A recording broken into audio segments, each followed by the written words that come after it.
My ex-wife started transitioning my son when he was 2 years old. She began to tell him, put him into timeout, saying, you know, don't be a boy. The monsters only eat boys. When she put him into timeout.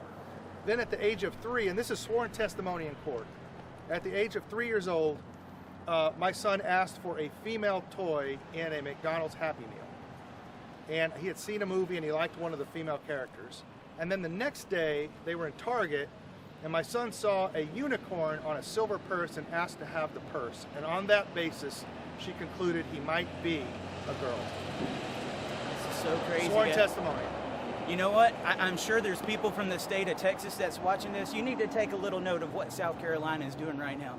You should have never had to go through this in the first place. No. But in my book, man, you're a hero. You fought for your son, no matter what odds came your way. You know, I think, I hear this a lot, you know, man, and I don't talk about this, but I'm going to talk about it now. Our standards are too low for heroes.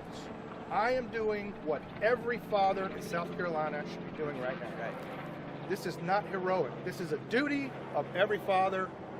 You've got to protect your kids. You have the chance in South Carolina to get ahead of this and stop it. I am forced to fight it after it's already begun. Don't be like Texas and wait. That's right. States, all you other states, you need to follow suit, because this is something that's coming to a town near you. And you might not think it affects you, but before you know it, it's here. Prevention is better than the cure. So, Jeff, man, thank you so much for coming out. Appreciate it. Guys, I want to present to you somebody that I believe in so much. I like to call him a personal friend. When I started Dad Talk a couple of years ago, I didn't know anything about politics. I hated politics, wanted nothing to do with it. So when I got in here and started learning a little bit about it, it was kind of a hard process for me. Been a little bit of a mentor to me and told me what it's like to stand up for what you believe in. He doesn't care if people agree with him or not. He's going to tell you how he feels. And we need more people like that. You know, Representative McKnight, Representative Jonathan Hill, I am glad to be here amongst people like that, because these are people that fight for our family. So I want to introduce to you Representative Hill. Appreciate it. Wow, thank you for this opportunity. I am Representative Jonathan Hill. I came here from Anderson County. I represent House District 8 in the State House. And I'm proud to announce that I'm going to be co-sponsoring House Bill 4047 with my colleague, Representative Caesar McKnight. You know, you can't fight to the gates of hell until you've been to the gates of hell, or at least seen them. That's right. That's right. You know, some of the people I'm standing here with, they've been there. Yes, sir. They've been there. And here's the thing that keeps jumping out at me. Who should be making decisions for the kids? Is it the politicians that should be making decisions for kids? Is it teachers? Is it medical experts? Or is it political ideologies and agendas that should be making decisions for the kids? Absolutely not. It is the parents that should be making decisions for the kids, and those parents are duty-bound and bound by nature and by good old-fashioned common sense to do what is in the best interest of those children. And unfortunately, some people are just going to stop at nothing to advance a political agenda. And I don't mind standing here with my friends and calling them out when that happens. As a state representative, I've seen with my own eyes the harm that can be caused when courts, attorneys, guardians, counselors, medical professionals, and even family members can inflict when political concerns are put before health, welfare, and good old-fashioned common sense. That's right.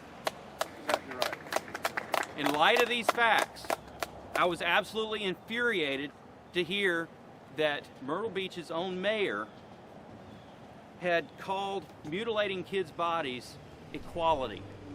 It just blows my mind, okay? It's not like our family courts need more reasons to rip kids right out of their parents' arms just so that a mayor, who by the way is not a doctor as far as I know, can stay in office for another term. It ain't right. Parents are legally responsible to raise their kids, to nurture them, to love them through all the highs and all the lows. And believe me, it ain't easy. Any parent here will tell you that. For decades, the South Carolina family courts have ruled under an obsolete doctrine that assumes that moms are more essential in their kids' lives than the dads are. That's right. And as a result, family courts in South Carolina have ruled that mom should get the bulk of the custody of the kids. Common sense alone is enough to impeach that idea. It doesn't take a psychiatrist to know that kids need their mom and their dad. They need both parents in their lives. Now, for all of these reasons, I'm proud to announce, as I mentioned at the beginning, that I'm going to be co-sponsoring House Bill 4047, just as I have also co-sponsored House Bill 3168, also by my colleague Representative McKnight, which House Bill 3168 is the bill to reestablish shared parenting as the norm in South Carolina. House Bill 4047, which I will be co-sponsoring as soon as we get back into legislative session, is a bill to make Brenda Bethune's equality agenda a 20-year felony. And that's the way it ought to be. So I'm proud to co-sponsor shared parenting legislation with my friend. I'm proud to co-sponsor legislation to ban creating false psychological delusions of any type in child's minds. It ain't good for kids, it ain't right.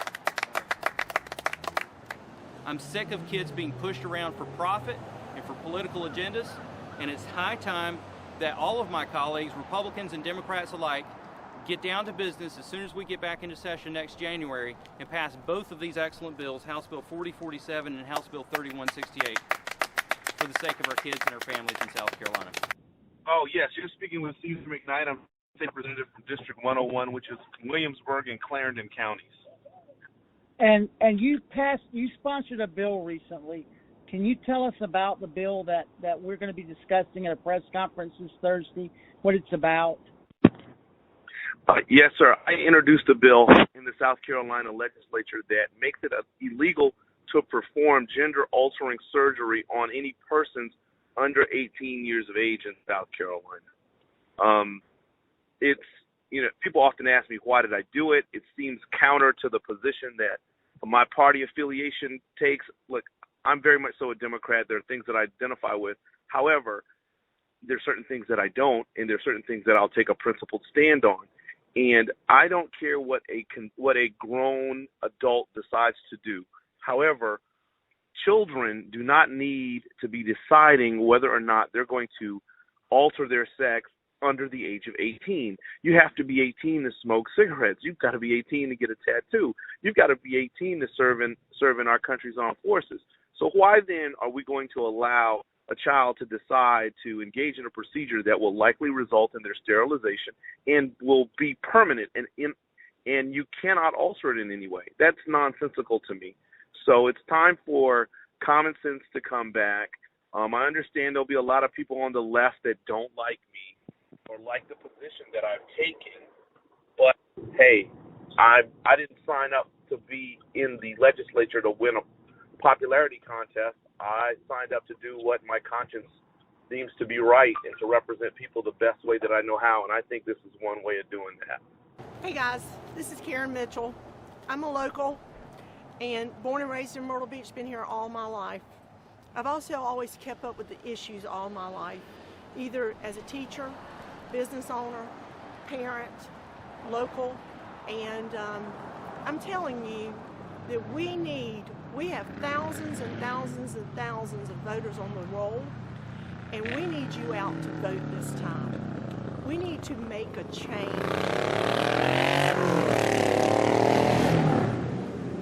When our officers cannot have insurance after they have put in their lifetime of serving us, just like a school teacher. When you go into teaching school, you know you're not making a lot of money. But at the end, you'll have state benefits and you'll have state medical the rest of your life until you turn 65. That's a big benefit. That is one of the reasons people are public servants. I just personally have a problem. I've been in the school district, I've been downtown, and I know what police and fire and the city and the sanitation and everybody else, what it means to the people and the citizens. And It just bothers me something terrible that we are willing to put 45, I think it's 45 million for a new baseball stadium, but we're not willing to invest that money in our police officers, our firemen, and everything else, all the city employees to get that state benefit when they retire and they put in 25 to 30 years. We need to stand up and we need to vote this time and vote for people who are going to look after our public servants. Vote for something different. Vote to support our officers, our firemen, our city employees. You need to vote.